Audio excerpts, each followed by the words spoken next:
বিজ্ঞানী রাদারফোর্ড একটা পরমাণু মডেল দিলেন। এই পরমাণু মডেলটাই আমরা বলি রাদারফোর্ড পরমাণু মডেল। আর এই মডেলের যে প্রস্তাবনা ছিল, এই প্রস্তাবনাগুলোকেই আমরা বলি রাদারফোর্ড পরমাণু মডেলের স্বীকার্য। তাহলে কি কি স্বীকার্য দিল সে? তাহলে আমরা যদি দেখি সে যে পয়েন্টগুলো বলেছে ওইগুলাকেই যদি আমরা সাজাই ফেলি তাহলে বলতে পারি যে এইগুলাই হচ্ছে রাদারফোর্ড পরমাণু মডেলের স্বীকার্য। তাহলে কি বলেছে? সে বলেছে 1 নম্বর পয়েন্টে যে পরমাণুর কেন্দ্রে ধনাত্মক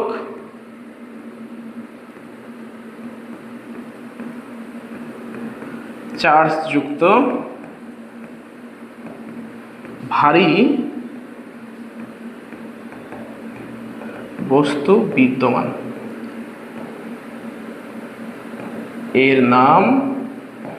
এর নাম দিল সে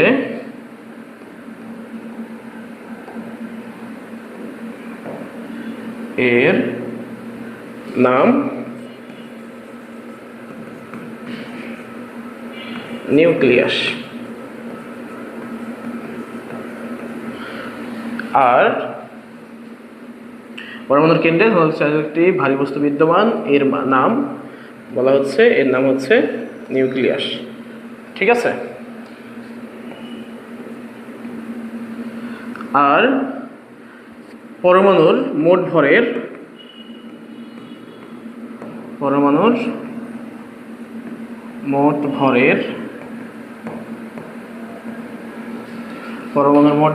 প্রায়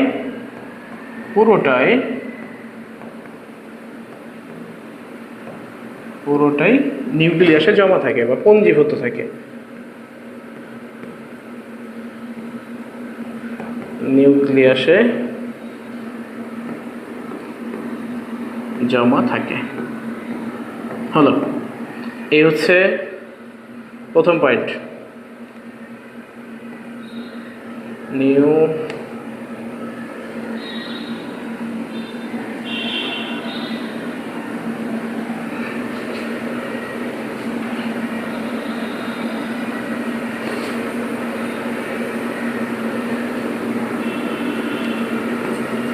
নিউক্লিয়াসে জমা থাকে, এই হচ্ছে তার প্রথম স্বীকার্য, 1 নম্বর স্বীকার্য। 2 নম্বর স্বীকার্য হচ্ছে সে বলল সৌরজগতের সাথে, ওই সময় সৌরজগৎ নিয়ে খুব আলোচনা হতো, এই জন্য সে সৌরজগতের সাথে তুলনা করলো। সে বলল যে সৌরজগতে মাঝে যেমন সূর্য থাকে আর বিভিন্ন কক্ষপথে গ্রহগুলো ঘুরে, সে এরকমই বলল যে পরমাণুর নিউক্লিয়াসকে কেন্দ্র করে সৌরজগতের মতো বিভিন্ন কক্ষপথে ইলেকট্রনগুলো ঘুরতে থাকে। তাহলে সে বলল যে সৌরজগতে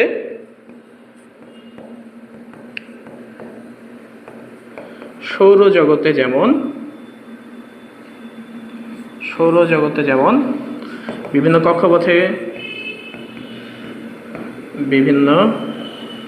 কক্ষপথে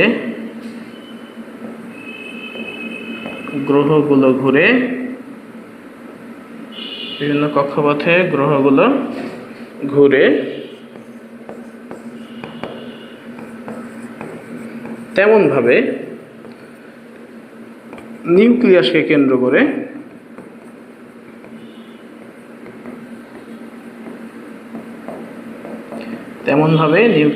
কেন্দ্র করে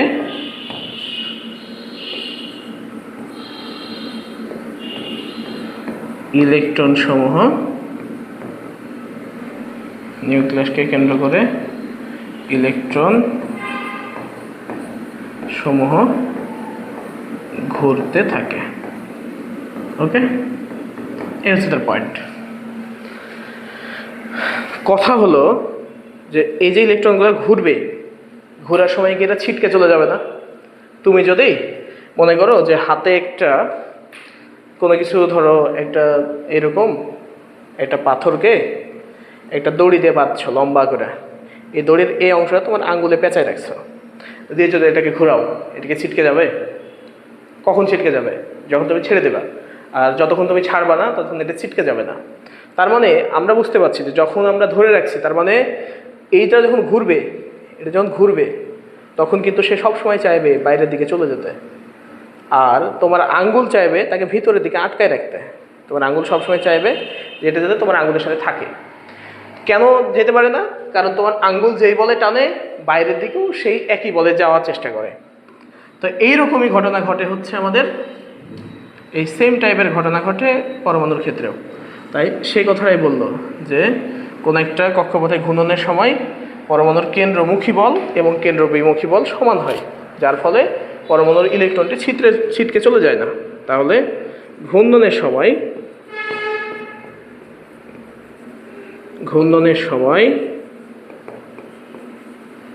পরমাণুর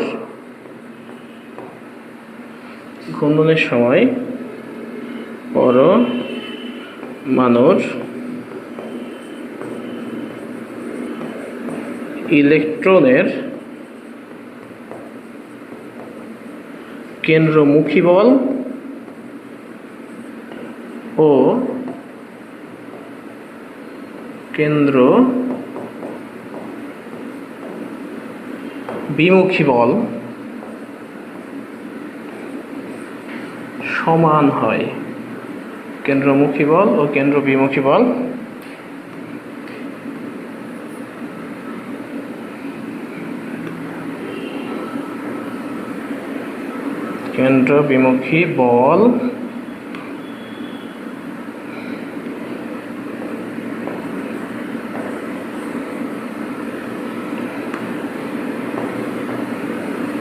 সমান হয়, যার ফলে ইলেকট্রন সমূহ ছিটকে চলে যায় না।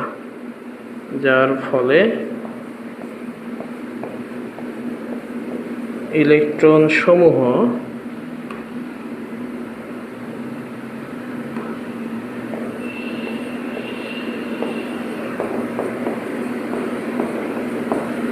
ছিটকে চলে যায় না, অর্থাৎ ঘুরতে থাকে। এই হচ্ছে রাদারফোর্ড পরমাণু মডেলের মূল স্বীকার্য বা আসল কথা। তাহলে সে বলেছে পরমাণু কেন্দ্রে ধনাত্মক চার্জযুক্ত ভারী বস্তু আছে, এই ভারী বস্তুটার নাম নিউক্লিয়াস, পরমাণুর মোট ভরের প্রায় পুরোটাই নিউক্লিয়াসে থাকে, ঠিক আছে। তারপরে সৌরজগতে সূর্যকে কেন্দ্র করে বিভিন্ন কক্ষপথে যেমন গ্রহগুলো ঘুরে, ঠিক তেমনভাবে পরমাণুতে নিউক্লিয়াসকে কেন্দ্র করে ইলেকট্রনগুলো ঘুরে।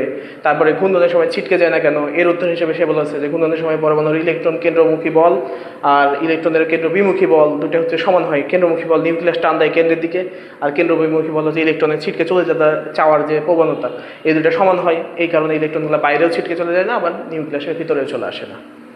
এই হচ্ছে তার স্বীকার্য।